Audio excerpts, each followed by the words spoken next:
Hi, Rebecca. Hi. Hi, David. Ah, it's good to see you. Well, it's good to see you. Hmm. So tell me about your awakening.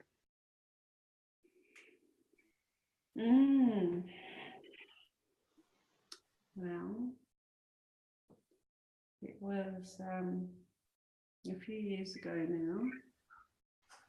Um, it was at a Tantra retreat, and it was very public, very embarrassing, um, very frightening. Um, even though I knew what it was, I knew what it was. Mm. But it was still How, frightening.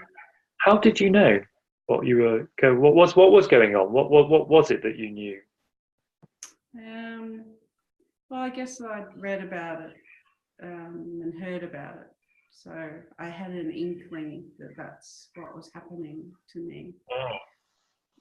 I just never imagined that it would feel so physical, that a spiritual thing could be so violently physical.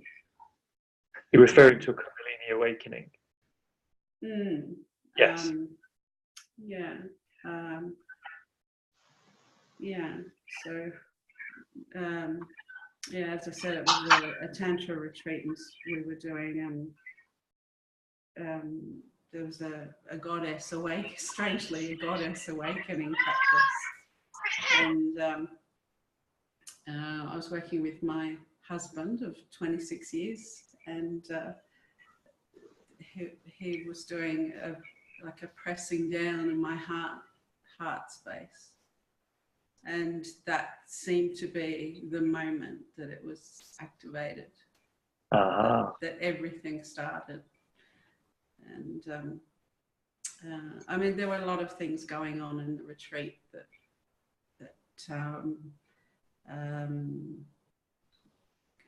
opened this and cajoled it into Right. opening. Mm. So it was Mm. more a sequence, just a sequence of Uh, factors rather than anything specific. yes, there was a lot of you know, didgeridoo and a lot of frequencies playing right at that earth element frequency, and right at that bass element um, frequency. And yeah, so I felt it. So I felt this uneasiness for the first 2 or 3 days, like something was happening. I was very irritable. Mm. Very irritable. And yeah, and then this all just happened, just like exploded. And yeah, and it felt like like an animal in my body. And I actually described it out loud as that to Wow. people. I remember And saying, "Get this animal out of my body," mm. wow, Mm. Which I that's feel incredible. embarrassed about now. Even now to say that. Yeah, because now it's um, a, a thrilling, beautiful blessing. Mm. I think Mm. it's so interesting you would say that, and because in humanity we've so divorced ourselves from our animal self. So of course it Yeah. would feel alien to reconnect with the animal inside us in Oh, such yeah. a visceral, kind of experiential, beastly way. I mean, tell us more what happened as you were thrashing about. Yeah, yeah. Well, it was like, those first few days, with all the different stimuli that was, and I have to say, it was quite deliberately we were being stimulated in this way. So uh, I think this is part of Ah, the push to make people have Kundalini awakenings at Tantra ah, retreats, ah. um, and inducing Kundalini awakenings. Um, and some are Before, ready and some are not ready. yeah, before people were ready, yeah. Yeah, and who's to say whether I was ready or not ready? But Yeah. so yeah, I had this irritability, but it was as though there was something scratching inside my perineum, like Oh, wow. it's kind of like when I was pregnant, actually, and I first felt my child inside me, and I could feel like this tickling, but this was more like buzzing and tickling and scratching inside me down there. And I was like, what on earth is going on? This buzzing. And then that was moving up in my spine and through me and everywhere. And yeah, everywhere. All over the place. Yeah. And what was in your life, what was your readiness like before this experience? What was going on, that took you to this moment? Mm, mm, Where were you at in yourself? well, yeah, there'd been a lot going on.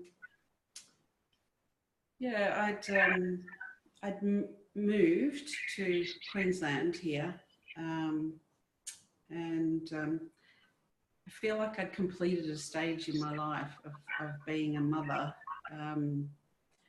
in Melbourne, and my son had finished school and ran away and joined the army, and my partner and I moved to Queensland for the change of becoming empty nesters, and I did not actually enjoy that. I found that very uncomfortable, leaving my job, leaving my friends, leaving my family. I no longer being a mother and changing roles and identity, it all was very confronting for me. I thought I was going to enjoy it, and I did not, and I felt a deep loneliness and a deep loss. And within a few months, actually being up here, I fell into a very deep depression, and I actually tried to take my own life. And I very nearly did, like very, very, very nearly did. And by truly the grace of God, I'm here still. And it's the strangest thing because Yes. No, could say.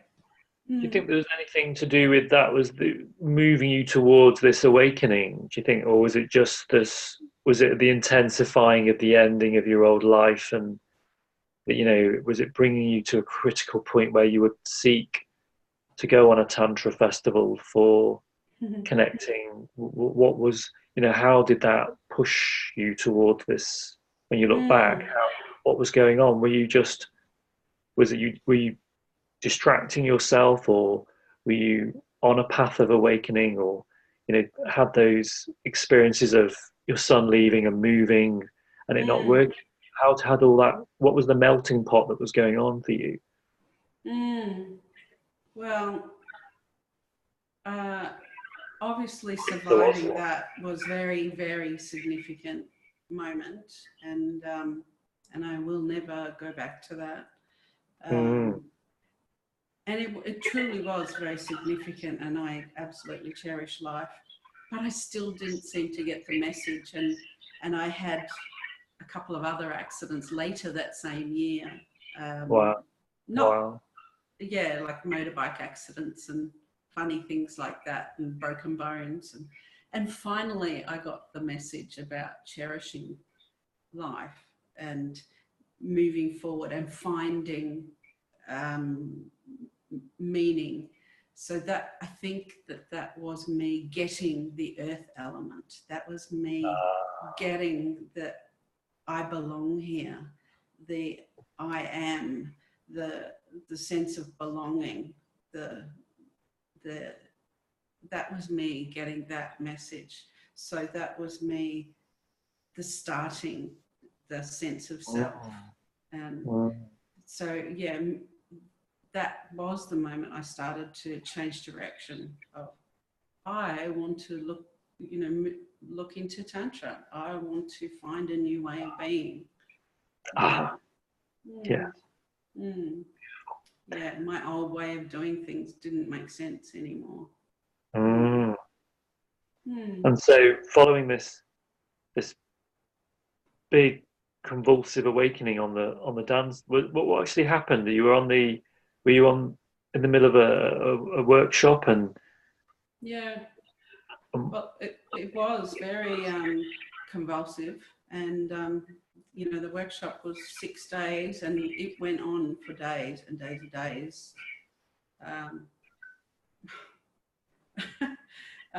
As I say, very embarrassing. And I can still remember the facilitators. I could, in between having my convulsions, I could hear them saying, "Oh, don't stop what we're doing just for her, just let her go, or don't let it run through all the way, because someone would be sitting with me. Don't let her Kundalini run all the way through, just try to settle her down." That I was just a nuisance because I was a bit of a distraction for everybody, and yet they'd kind of induced this.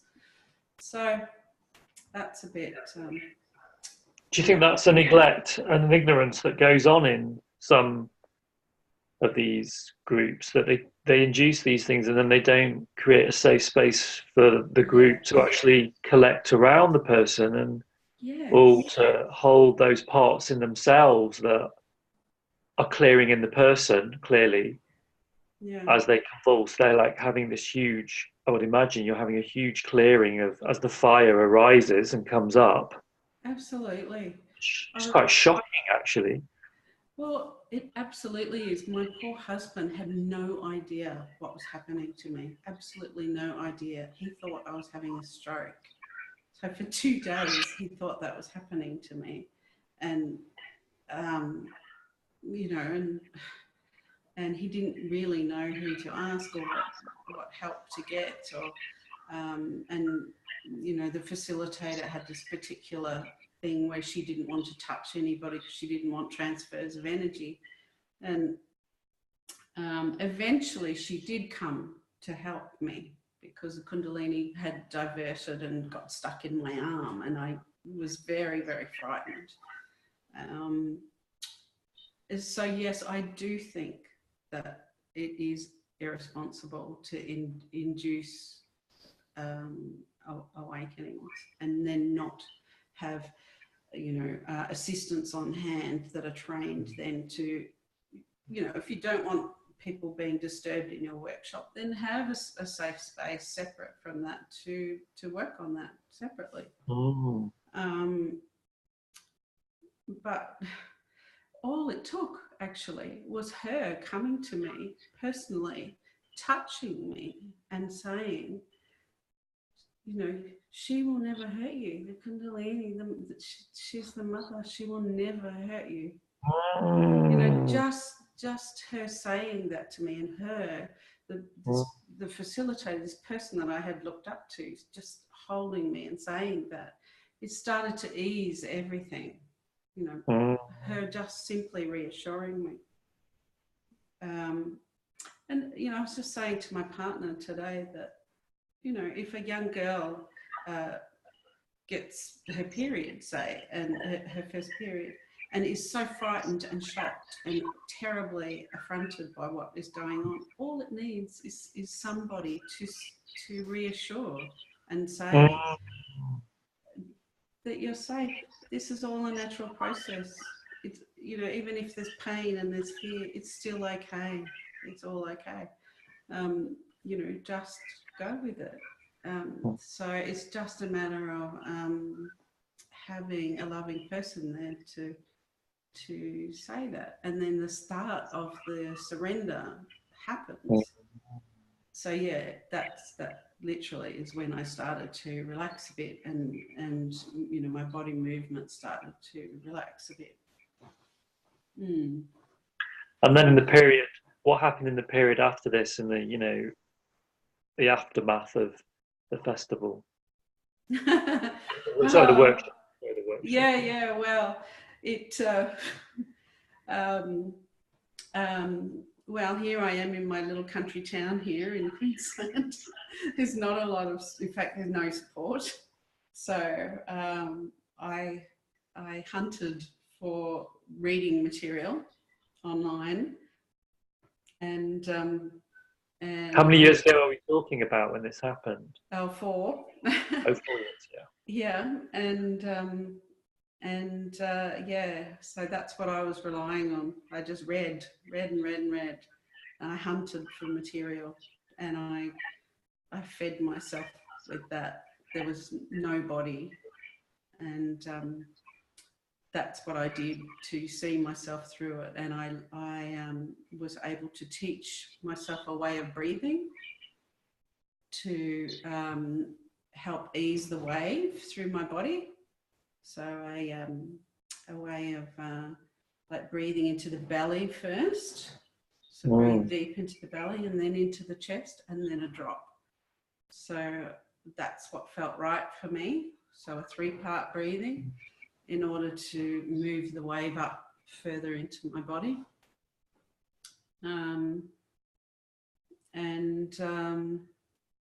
Yeah, it took a great deal of concentration every day. Yeah, it was an everyday process. I mean, it still is. It still is. It was great because it was like seeing the growth of my Kundalini from this crazy, maniacal, you know, going all over the place energy. And now it's, you know, I could see it growing from that to even the bandwidth of it. It was expanding. So it started to smooth out into a narrower channel, you know, a narrower channel. But then it started growing into a wider channel. So as it would move up my body, you know, I could feel it be a small energy, small, like you know, maybe that size. Yes. Maybe that size. But then after a while, so maybe 2 or 3 years ago, it started to widen to maybe about that wide. Wow. And then maybe 2 years ago, maybe that wide. And now all I have to do is, you know, just sniff up my Kundalini, and it's this wide. You know, it just lifts. It lifts in one go. Just wow. To here, you know, the bandwidth of it is this. Yeah, so I love seeing and feeling its progression. You know, from this craziness to now it's this beautiful. Yeah. Yeah. Yeah. I mean, I still have Creus and new blockages come in. And, yeah. So it's an ongoing process of mastery of it, of integration. Absolutely. Yeah, you don't just suddenly arrive with a fully activated being. Yeah. Yeah. Was there anything else on your journey that helped you to integrate this in your kind of coming into mastery this over this 4-year period? What were the obstacles? What were the challenging points after that? I mean, did he get any ongoing support from from the lady from the workshop, or no contact? He didn't. No, none. There was one man at the workshop, one assistant that did help me, but he charged me to help me. One of the assistants charged me extra to help me. But I'm actually very grateful that he did that because I was so desperate for help. So I'm still very grateful for that because I was just so needy of information, like what is going on with me. So yeah, I probably would have paid anything. Yeah. And I think that's quite common for people out there who have had partial or like you said, maniacal Kundalini risings. It's very common. A lot of people don't just have what you had in terms of the full one, Mm. cleaned up and it's tidied up and it's cooked and you're able to stabilize fairly soon afterwards. I mean, Yeah. I know a lot of people go psychotic. Mm. It happens too fast. It happens before they're ready. Yeah. It goes on and on, destabilizing them. Yes. I hear it a lot. It's very common Yeah. for people who are in that Yeah. awakening Kundalini phase to really Yeah. struggle. Yeah. Well, I have to say, when I didn't have my first full crown opening until I was back home here after the retreat, and probably maybe a week or two afterwards when I came home, and that actually for me, everything I'd read up until then had led me to believe that it was going to be blissful. Oh, it's going to be blissful and amazing. Oh, I can't wait for my crown opening. It's going to be amazing. And when it happened, I was just so teary, and I was so, it's nothing. There's nothing. Oh, it's just a void. It's a void. There's nothing. There's nothing there. There's nothing. But So it's now like I know. Yeah, yeah, the yeah. emptiness, It's the coming into. emptiness, which of course then I didn't understand. But now I do. But yeah, the tears that it wasn't what I thought it was going to be. Really? What?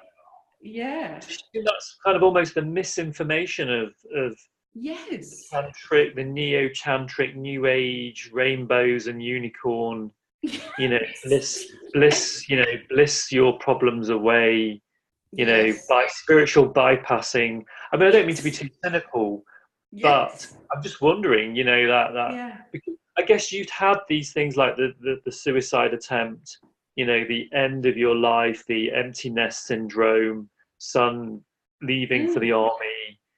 You put it in a way that was quite stark. He kind of, left us for the army, left home for the army, Mm. and I guess your world had crashed beforehand. So Right. you said you had those accidents, and almost like you were being dragged down into the Mm. bowels of the earth to meet this Yeah. beast aspect of yourself that is in all Yes. of us. Yeah. Yeah. It's incredible. And Yeah. then when you meet it, it takes you into the higher realms. It's the lower realms and the higher realms together in the body. Like you say, Absolutely. the potency of this animal self, get this animal out of me, and then this emptiness that then when it arises through you and burns all the crap off you, Yeah. it opens you into the emptiness, It was which like, then is a bigger is that challenge. all there is? You know that song, Is That All There Is? Yeah. It was quite surprising, which and now that is just so, that is blissful in itself, that is all there is, that is so beautiful, that is the consciousness, that is me. And I love that. I love that space. I love that space. I love that is everything, and I love that is nothing. Um, uh, and that is everything now. And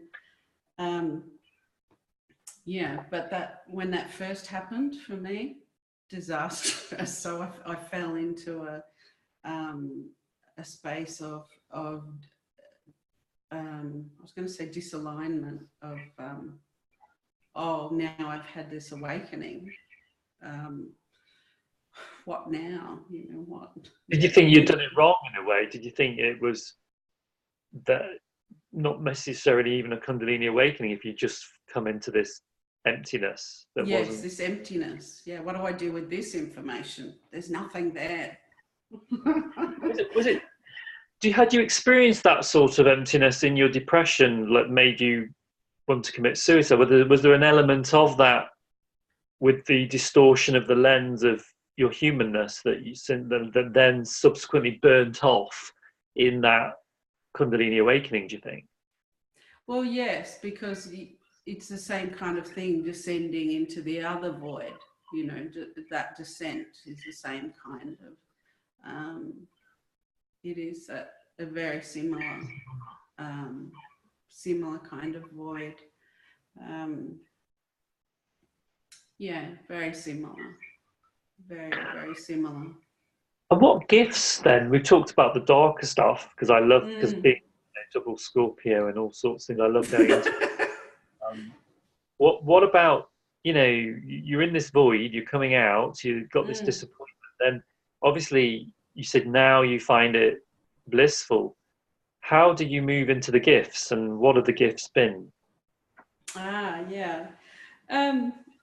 Well, yes, yes.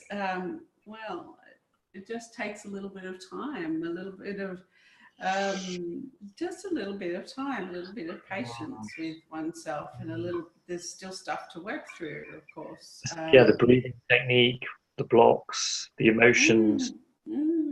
Yeah. Yeah, it's a purification process. It doesn't happen overnight. So Even post awakening, even post Kundalini rising, there's a right. continuous ongoing purification process. Absolutely, because it's possible we're taking on stuff all the time. That's possible. So And were you burning off ancestral stuff, calm? Did you have any sense of labels or cognition of the quality of things that were unblocking from you over as you're doing this 3-step breathing of breathing into your belly, that was to kind of embody the wave, embody the Kundalini. Yes. And then the Kundalini could then flow and then show you where the blockages were. Yes. What were these blockages? Could you give us some categories or some understanding of them, language around? Sure. Yeah, sure. I felt I felt pretty good in my like root chakra was pretty good because that had been done. Sacral chakra, that had lots of ancestral stuff going on there, and that actually was one that was taking a while to. I had to keep coming back to. That was always wanting to divert, always going off to one side, always going off. When you say ancestral, can you be teeny bit? Do you have any sense of anything more specific? Well, like recent ancestral,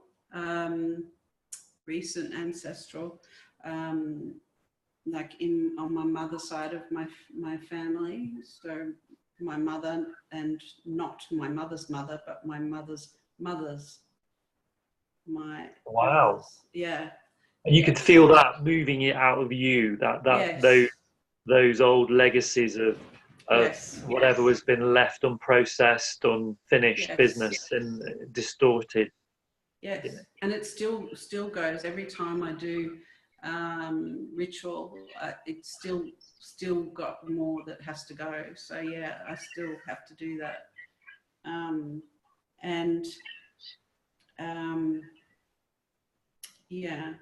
And then solar plexus. There was that was a big one with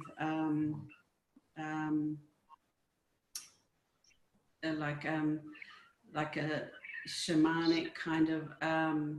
It does feel kind of strange talking about this, but that was past life.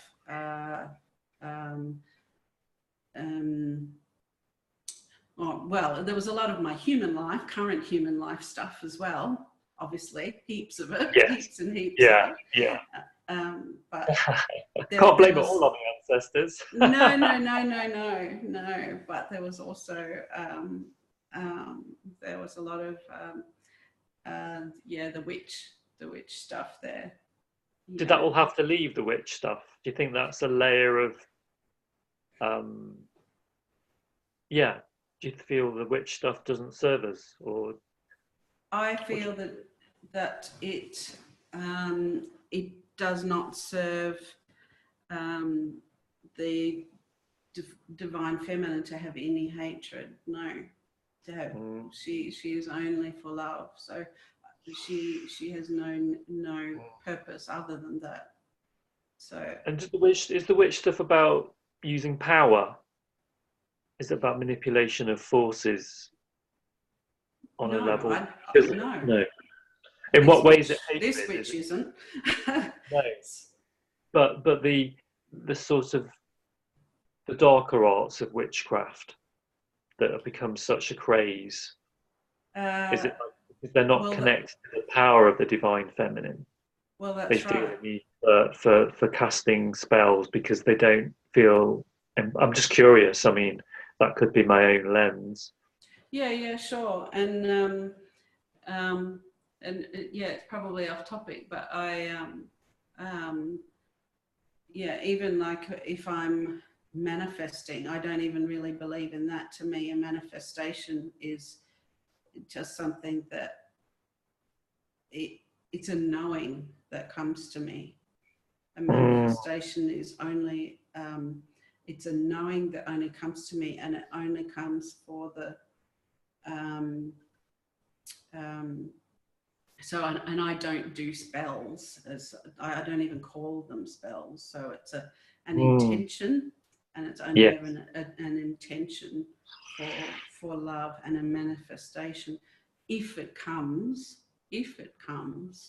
So I don't call it in, it just comes. So I don't call it in. It comes from source. It doesn't come from me.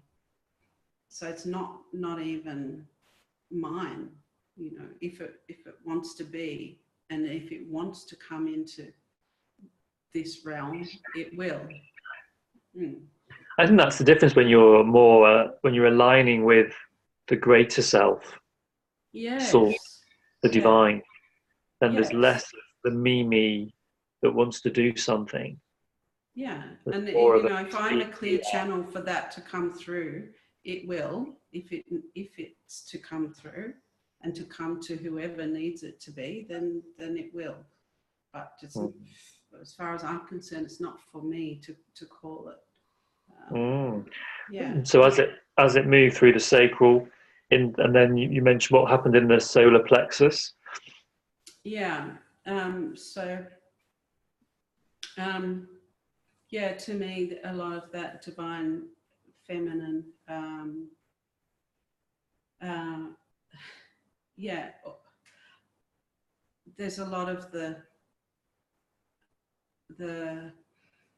I feel it in the past lives, but not in my current life. Like, I'm pretty fearless in my current life. Yeah, but and the same with power issues and things like that. I still have when I get any kind of attachments, they always seem to be under, come in under here. You probably know that. Yeah, that's where they hook in the masculine side. Always seem to be working on this spot. Oh yeah, the heart, which is pretty good now. How important do you think the heart is? Because I know there's a lot of emphasis put on the heart in spiritual awakening, but I feel it's too heavy. That an awakening isn't just about the heart. I think the heart is important, but it's not the kind of the main focal point. in my understanding. But because it's the vastness of the universe coming in, and it's the presence that is the heart coming into the wholeness of us. That's my experience, and am I hearing that in kind of what you're saying? Tell me about how Oh, the heart opened and what your I sense. completely agree with you that in my work, it's a big part of my work. But as far as Kundalini awakening, no, it's just another part of Yes. our wholeness. Yeah. Um, no, it's just another part that happens to get a lot of to carry a lot of blockages. Mm, Just and a lot of hurts that are done to us, and a lot of hurt that we have perpetrated against others, in our current human life, and past lives, and um, it's just one of those spots, and of course you've got these places it can divert to, like it did in me. It just decided, I can't deal with this, it's going to go off down my left arm. uh, yeah, because when I had a Kundalini awakening when I was 26, Mm. I got stuck in my root, and I Oh. had a serious illness at that age. Yeah, Mm. a teacher subsequently said to me that was your Kundalini getting stuck and going off to the side into Mm. where the symptom happened. I had an abscess. Oh So it's gosh. amazing. Yeah, amazing when there's such a lot of density that hasn't been sufficiently penetrated by, say, practice or Yeah. life or Yeah. whatever.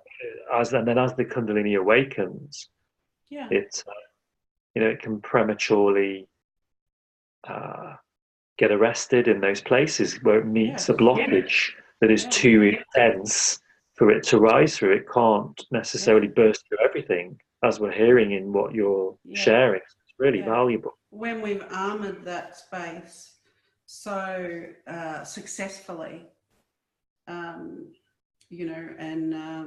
and protected it so well, and failed to go into that space and show awareness to what we need to. And we might be of an age where we shouldn't actually have to do that. Like 23 is pretty young, you know. Well, you know. well, I wasn't looking to bring my Kundalini up. I think I Just, yeah, sure. I had a Kundalini rising experience when I was very young, actually, when I was 17 during lovemaking, and Mm. it was the full sort of electronic pulse going all the way up. Oh It wow. was through my nose, down to my teeth, into my tongue, Wow. and then a sense of riding the universe with my partner and Yeah. going off into seeing all the planets as we Wow. made love. It was very, very profound.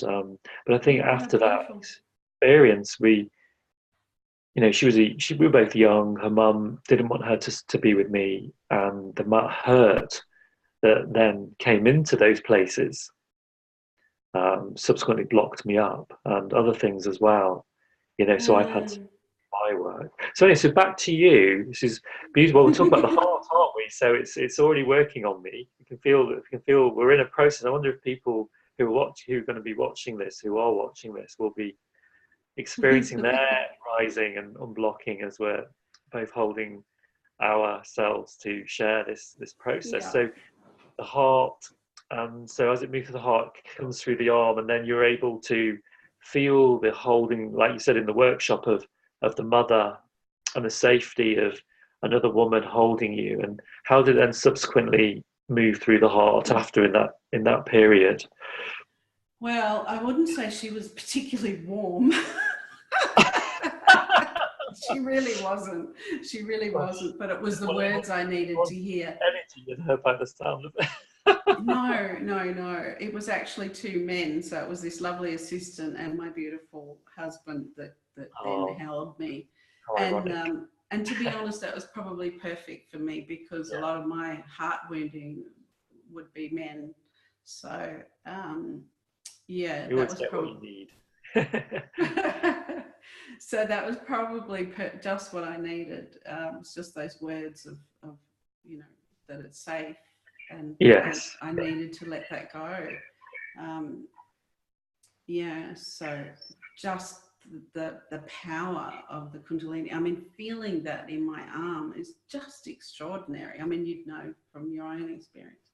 It's just Oh, so strong. It's it so strong. is. Oh, and so when when it was burning through the heart, how did you get it up? How did you get it up? Because you don't get it up, but how did Yeah. you sort of Well, soften and work through those heart wounds? oh well. Talk Or are about you? becoming a contortionist.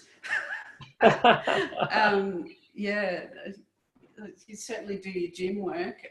Yeah, a lot of back arching, a lot of, you know, on Oh, your elbows, um, tilting the head, yes, like right back, arching your back, pushing the chest right out, yes, yeah. because of course the next, you know, granthus is the throat, so the next place it's got to, and that all that energy is then channeled into that very small space of coming through the throat, which is another big area, you know, a big block, you know, space where people often have a lot of blockage. So um, Mm.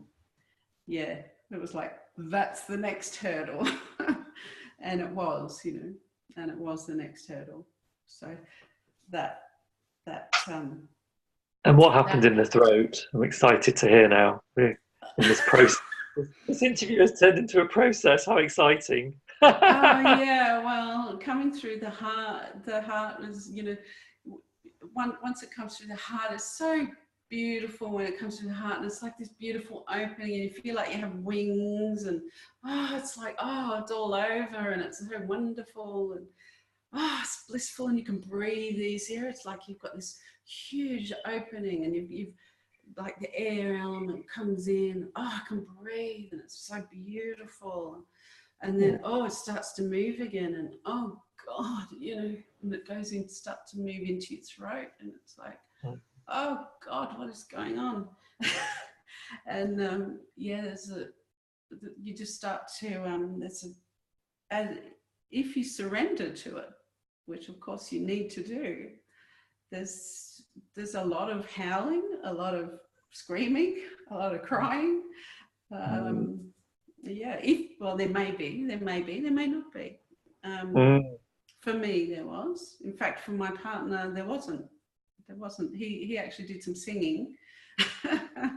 um, yeah, a lot of noise, Mm. a lot of noise. Basically, yeah, noise releases that it kind of that this narrow aperture of the throat. You're saying the Yeah, way, yeah, and for some people, sounding some of the blockages out, yes, leaving them and out, crying them out, voicing them out, speaking them and I out. really encourage people to do that and open the jaw,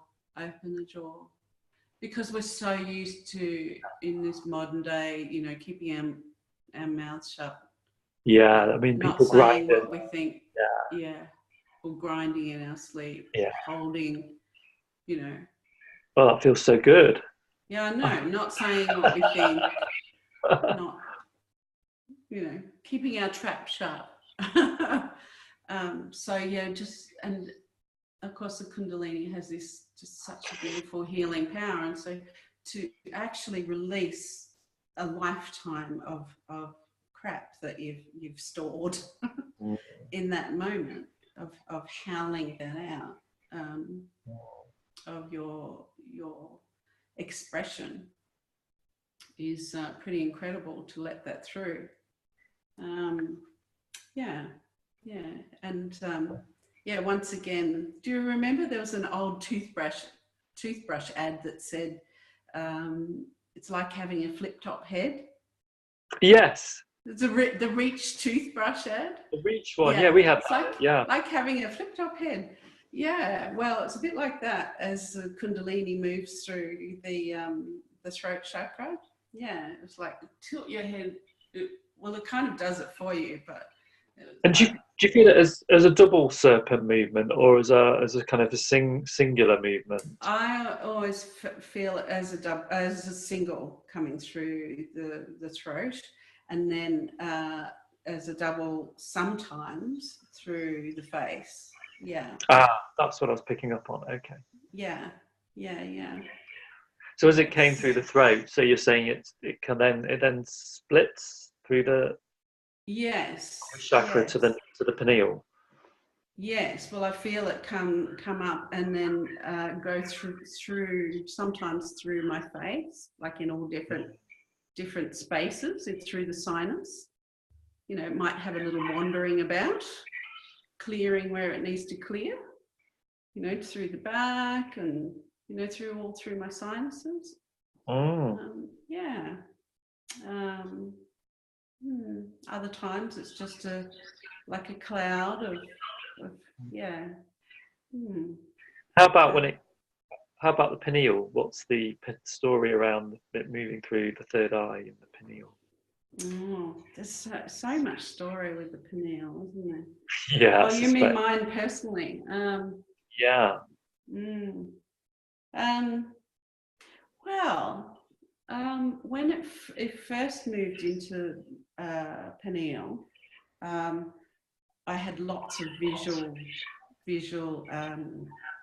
exciting visions and lots of interesting things happening, Mm. and lots of visions of myself, like out of body experiences of seeing my face in 3D and my whole body in 3D, and um, looking at my hands moving even though I wasn't, um, and angels coming in and visiting me, and um, playing trumpets for me, and all sorts of visions and creatures popping in. But now, very rarely do I have all that. I tend to just have washes of the void, like washes of color, and they tend to go in shapes and shards of like crystalline turquoise light. Yeah, it's a bit different these days. Not quite so many creatures. Yeah. I've Yeah. heard that said quite a lot before in some of the other interviews. Mm. Um, in the earlier stages, there's lots of psychedelic type other guides coming in, and then it kind of settles down as you come more into your own sovereignty and Yeah. stabilize. There's less need for those things. There's less need for that almost confirmations and affirmation. Yes, yes, I think so. And Settles the down. same with the crown opening. When that first opened, it was like crystals, like a crystal crown opening up in my head, and it was all very dramatic and like incredible things coming out one side of my head. And now I don't even notice. Now it's all just within my body. It's all just there. Mhm. And I think that's, it was the same for me when I was training as a medium. I would see um, Isis and Thoth, so I had Yeah. towards the Egyptian gods and goddesses. And I think as you embody more, what I'm hearing in you is as you've embodied the sort of the visual aspect just calms down because your spirit is more anchored in your Yes. physicality rather than yourself, your I am in the higher realms trying to communicate messages to you in the Mm. body. So like you're receiving them as a kind of uh, you know uh, transmitter. Separateness. Yeah. Yes.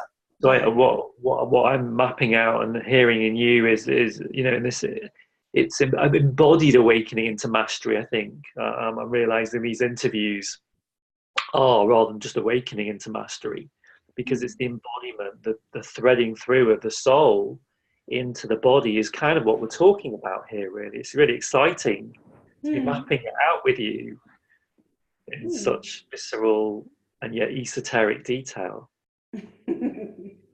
Yeah, well, it's pretty exciting. Yeah, it's Mm. pretty lovely. So as all this has happened and you just described the process, how have you used this in your life for working? How has it developed into work? What were the next things that this awakening drew you into doing?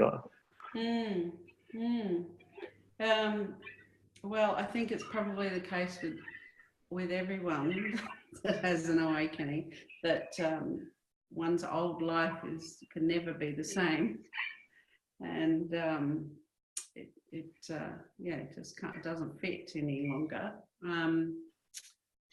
And so with my ongoing tantra training that I was engaged in, I just became more and more attuned to sacred sexuality and the link between sexuality and spirituality, and that is where I wanted to work and to feel, and that to me is also so closely linked to the Kundalini. Even though Neo Tantra loves to put so much emphasis on sexuality and Kundalini, um, I I feel more closely aligned with the spiritual side of Kundalini. Um, yeah, I have ended up working as I don't like really saying tantric practitioner because I haven't lived in an ashram, and I haven't studied for 25 years in India, and um, yeah. Maybe that's an advantage in a way, because you haven't had all that conditioning and hierarchical way of working with it to layer on any sense of expectation or protocol in a way, as much as you found your own way through quite efficiently by the sound of it. Yeah, right. Yeah, yeah, exactly. And just as an aside, it's fascinating to me is that the Kundalini responds to Sanskrit, and the Kundalini seems to respond um, to yeah, it seems to dance to Hindu mantras. It just Mm. knows the language. So um, Wow. it's Mm. Kundalini is deeply a Has its deeply own Hindu spirit. intelligence. Yeah. Yeah, it's a Ah, deep, okay. yeah, that's what Wow. I feel. So Wow. to me, I can't separate it from that. Good. Anyway, Yeah. yeah, so I have moved into that the work of being a tantrika, I suppose you would call it, and I work with men as an intimacy and pleasure mentor, and yeah, and I guess I like to say it, I work to open men's hearts, um, and as a representative of the divine feminine. Mm. Mm. Mm. And and yeah, my Kundalini is absolutely very present each and every session. Um, how could it not be? And you mentioned to me like your passion for holding space for when you meet people with Kundalini experience, going into the Kundalini awakening experience. Mm. Is that can you tell me a little bit more about how that's manifesting in your life at the moment? Oh yes. Well, in my work as a tantrika, occasionally And I'm not that egoic that I imagine that I have given a Shaktipat transmission to somebody who isn't already in a state of life experience, that they are not already open to that, that they they're already at the emotional spiritual readiness for awakening. But I have a couple of clients that have had awakenings during sessions, and it's so beautiful because it's so lovely then to see them on the next session, because I'm not really aware of it as the current session is on, just that they've had a beautiful, profound session. But then the next session, suddenly they have Kundalini. It's like, you've got Kundalini. And they're like, what's that? Yeah. So I can then work with that as well. And so it's just amazing for them that it's just another beautiful thing. And it is something I would really like to add on as part of my work. I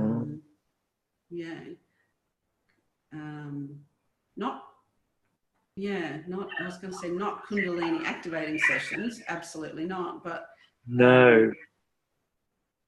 Kundalini, I don't know what, nurturing session. I don't know. I don't know what I'd call it. I don't know. It's only as I notice it. I think I'm aware of it.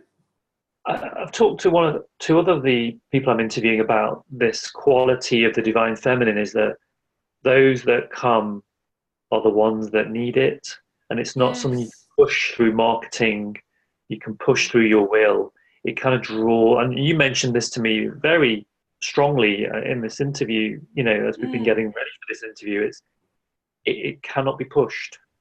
I absolutely agree. Awakening, it's almost like those that are ready will come. Yeah. And it's putting yourself out there in a way that's, for those that are watching this, that know that they're ready. Yeah. Yeah, that's exactly it. That it cannot be pushed at all, like not at all. And it seems out of integrity for the Kundalini. It's not what the Kundalini would want. And what a beautiful note to end on. Any final words?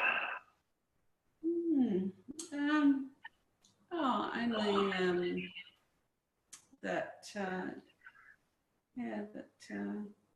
she will not hurt you. That she is so beautiful, and don't be afraid. Yeah. And thank you, David. Thank you, David, so much for this lovely opportunity to talk about something I love so much. Oh, it's been a real pleasure to build up to this stage with you. We didn't quite know what the interview was gonna, the shape it's taken, and I just feel so honoured to have created an interview with a chakra healing, raising process. For me, I feel I've received a healing just through, interviewing you about this awakening in you. So thank you. Oh, thank you. Yeah.